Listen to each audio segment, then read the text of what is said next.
नमो भगवते वासुदेवाय. Okay, prayer in unison. Om Sahana Bhavatu Sahana Bhunaktu Sahaviryam Karavavahe Tejasvinavadhitamastu Ma Vidvishavahe. Om Shanti Shanti Shanti.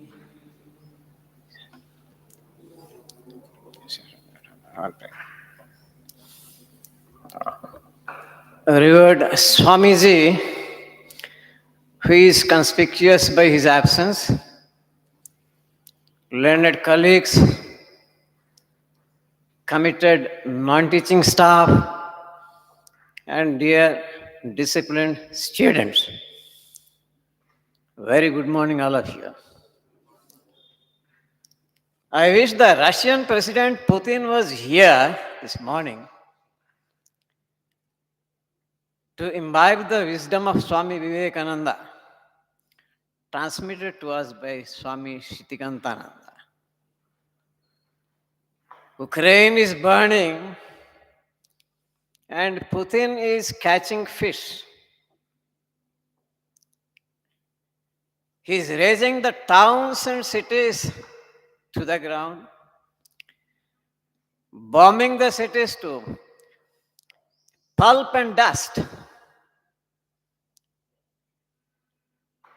And we see only charred remains. And the soldiers, civilians, either killed or injured. And the hapless survivors trying to escape and find a refuge, going to an unknown destination, carrying with them old people, children, and their pet animals, maybe cats or dogs.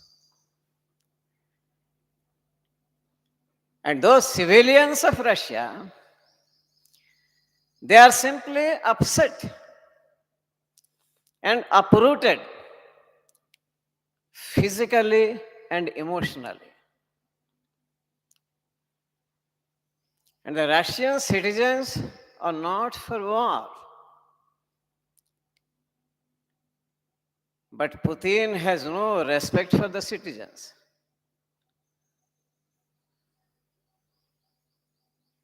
And not only that, he is trying to find some excuse or the other. Didn't America wage a war? Were there no wars in the past? He's trying to defend himself.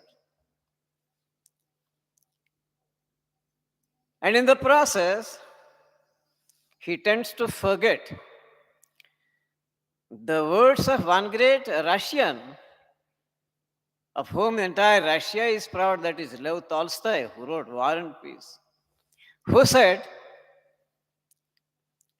"There is no good war and there is no bad peace."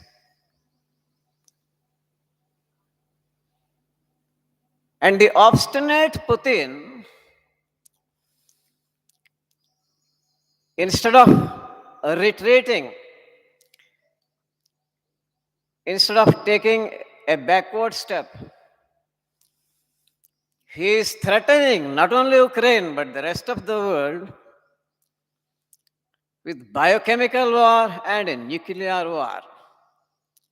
The rest of the countries are simply shivering.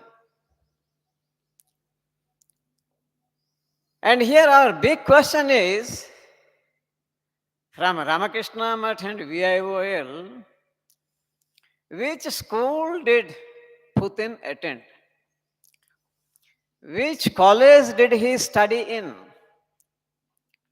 Who is his role model?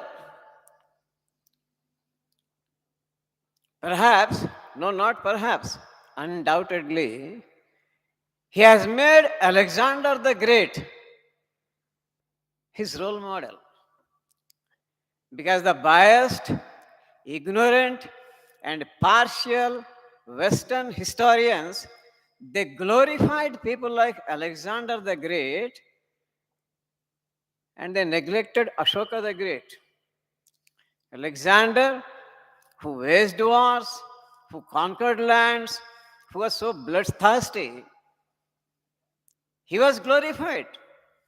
And Putin perhaps wants to go down in the pages of history as one more Alexander the Great, if not Hitler. So the same Putin, if he tried to know about India, the land of spirituality, and if he tried to know about Buddha, or if he tried to know about Vivekananda,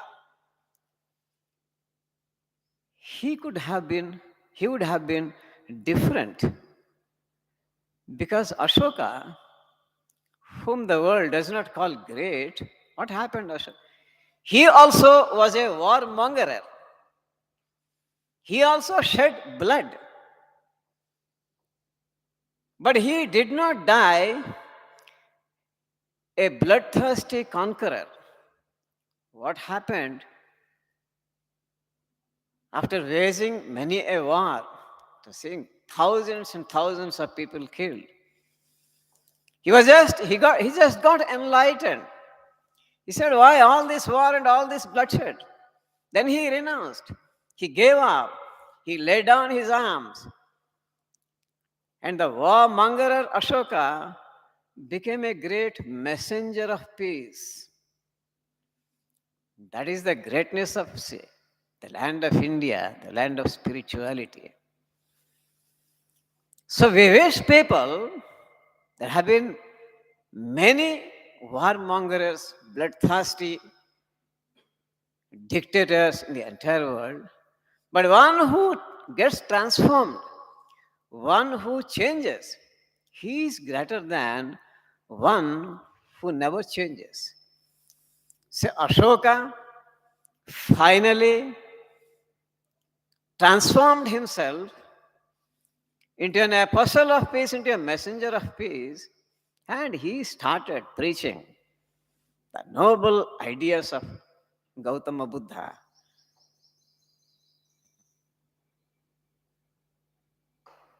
And this Putin, if he doesn't relent, and again, some people are having a doubt, so why don't the other countries come to the help of Ukraine? So what happens, what India doesn't want, and what may happen if all the other countries also support Ukraine, and if there is escalation instead of de-escalation, if the war grows into gigantic proportions and take the shape of another world war, then there will be no human being on the face of the earth, even to write the history of Ukraine war.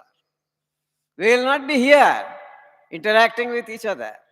We will not be here learning our course at VIL. There will be no place on the earth. The entire world will be destroyed. So that is a happy sign that the other countries are not taking a hasty step. So let us invoke the blessings of God for Putin, and let us pray for the wisdom of Putin, and let's hope he will not be leading the world in the path of destruction, and let's hope the entire world be saved. That is how, even in the corona time, India has had a great contribution. You know the history of our vaccines. And even in matters of war and peace, as proud Indians, we can say India has a contribution. And what is our contribution? Just hoping for peace, just to strike a compromise between the warring nations, just to prevent further destruction. So I am an Indian, I am a proud Indian. I don't want war, I want peace. Thanks, all of you.